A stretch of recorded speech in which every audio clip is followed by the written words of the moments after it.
Bismillahirrahmanirrahim. Assalamualaikum warahmatullahi wabarakatuh.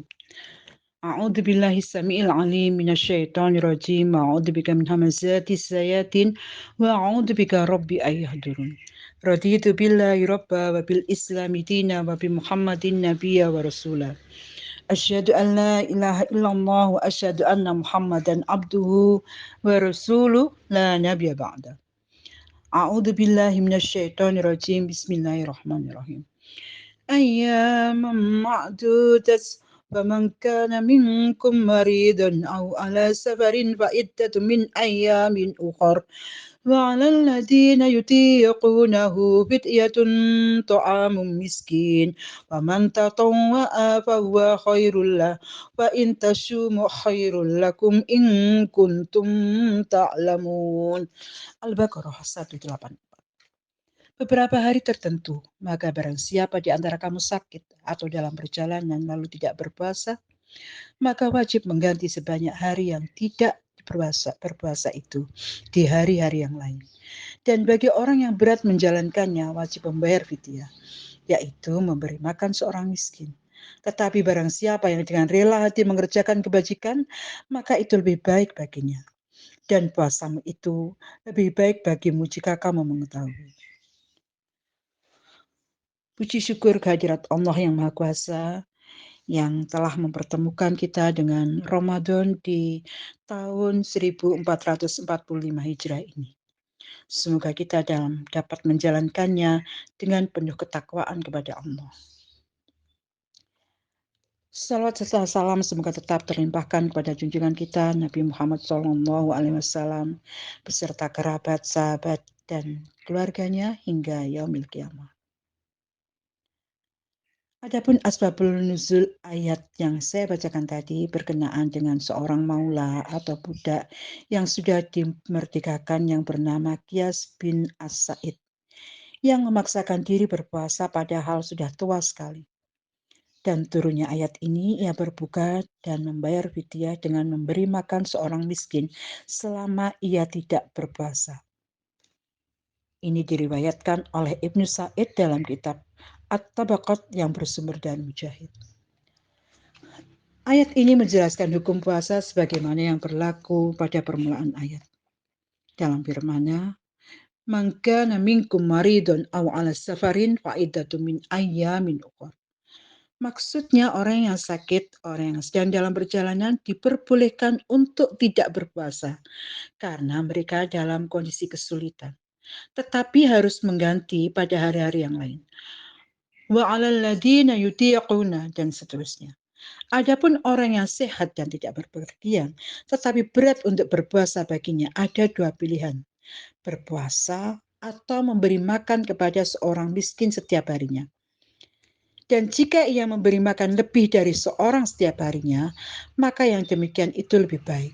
Dan berpuasa lebih baik daripada memberi makan orang miskin.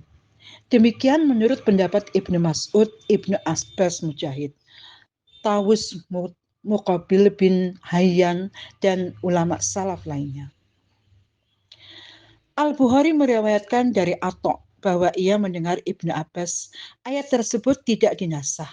Karena yang dimaksud dalam ayat itu adalah dua orang laki-laki dan perempuan yang tidak mampu menjalankan ibadah puasa, sedangkan dia masih dalam kondisi sehat. Tetapi orang tua yang renta, yang tidak sanggup menjalankan puasa, maka diperbolehkan baginya berbuka atau tidak berpuasa dan tidak perlu menggantikannya. Karena ia tidak akan mengalami lagi kondisi seperti ini, yang memungkinkan untuk mengganti puasa yang ditinggalkannya.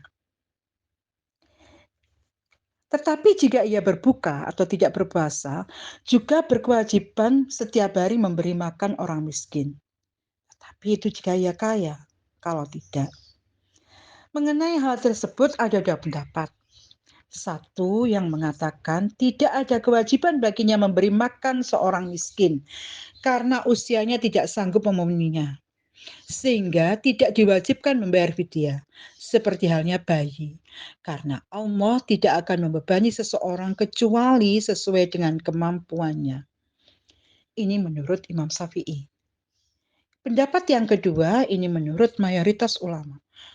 Orang yang tidak mampu berpuasa wajib membayar fidyah untuk setiap hari puasa yang ditinggalkannya.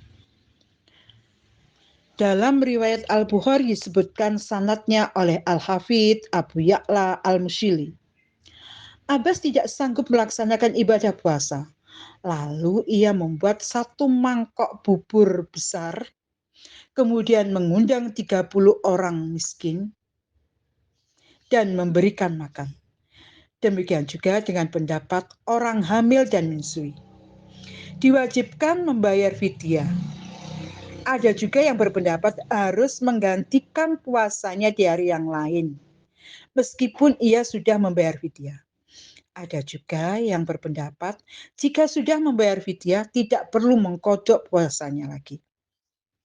Tetapi puasa lebih baik bagi orang yang mampu. Karena diriwayatkan dalam sebuah hadis, sesungguhnya di surga ada sebuah pintu yang disebut Ar-Rayyan. Orang-orang yang berpuasa akan masuk melalui pintu tersebut pada hari kiamat. Selain orang yang berpuasa tidak akan memasukinya. Nanti orang yang berpuasa akan diseru, "Mana orang yang berpuasa?" Lantas mereka pun berdiri. Selain mereka tidak akan memasuki. Jika orang yang berpuasa tersebut telah memasukinya, maka pintu akan tertutup dan setelah itu tidak akan ada yang memasuki. Hadis riwayat muttafaqun alaih, Bukhari Muslim. Ibu-ibu yang dirahmati oleh Allah, demikian yang bisa saya sampaikan. Mohon maaf atas segala kekurangan.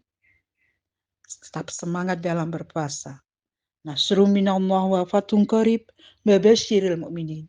Wassalamualaikum warahmatullahi wabarakatuh.